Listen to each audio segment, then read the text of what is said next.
Bonjour Chantal Gilang. Bonjour Myriam. Nous allons parler de la société MMI et de quoi s'agit-il exactement?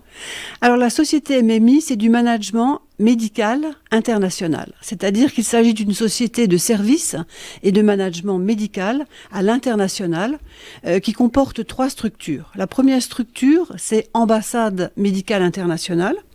Donc elle concerne toutes les pathologies médicales et chirurgicales et s'adresse plus particulièrement à des patients africains souhaitant se faire traiter et soigner en Tunisie.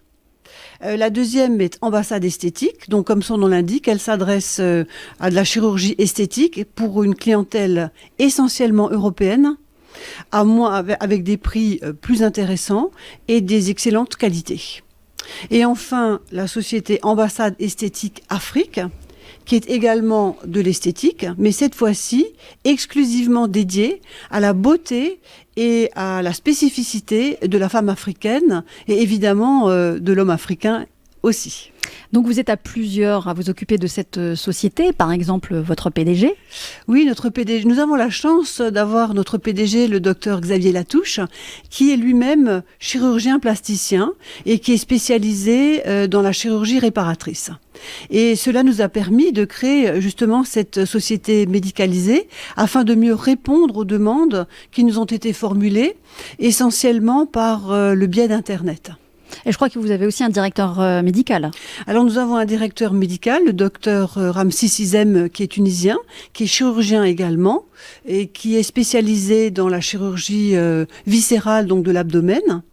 Ce qui nous permet d'avoir un volet pour des opérations de sleeve, c'est-à-dire pour des personnes ayant de l'obésité morbide. Donc nous nous occupons de personnes ayant du surpoids et que nous traitons à la fois chirurgicalement et à la fois psychologiquement.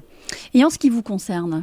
Alors, en ce qui me concerne, j'occupe la fonction de la direction des ressources humaines dans la société, c'est-à-dire que je fais du coaching avec nos équipes, également du management.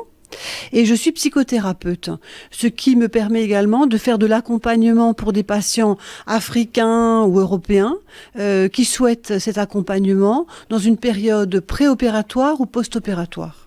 Alors la chirurgie, c'est vrai qu'on en trouve partout. Et justement, quels sont les atouts de la MMI? Alors justement, les atouts de notre société sont l'application de la rigueur des principes thérapeutiques chirurgicaux européens. Ça, c'est très important. D'ailleurs, nous avons constitué un comité d'éthique avec une signature d'une charte éthique. C'est très important également dans ce contexte de chirurgie à l'international. Nous assurons de la qualité de soins et le respect d'un juste prix. Et chacun de nos patients est unique, c'est-à-dire que nous lui offrons une prestation véritablement sur mesure. Et quelle est la raison finalement de votre présence au salon de 600B de Ouagadougou? Alors, il nous apparaît que les objectifs de notre société s'inscrivent parfaitement dans l'essence de ce congrès, à savoir santé, bien-être, esthétique. Et nous présenterons durant ce salon 2 conférences, l'une sur la médecine et la chirurgie esthétique et l'autre sur les évacuations sanitaires en Tunisie, avec la collaboration du docteur Viviane Lompo Ouedraogo, qui est elle-même médecin esthétique, et d'Irène Zungrana, qui est esthéticienne. Et à la suite de ces conférences, nous proposons des ateliers conseils aux personnes qui nous ont entendues pendant les conférences et qui souhaitent éventuellement nous poser des questions, avoir un avis sur une intervention. Plus de précision. D'une manière un petit peu plus personnalisée que les questions qu'elles auraient pu poser pendant les congrès. Merci beaucoup Chantal Gilang. Je vous remercie également Myriam.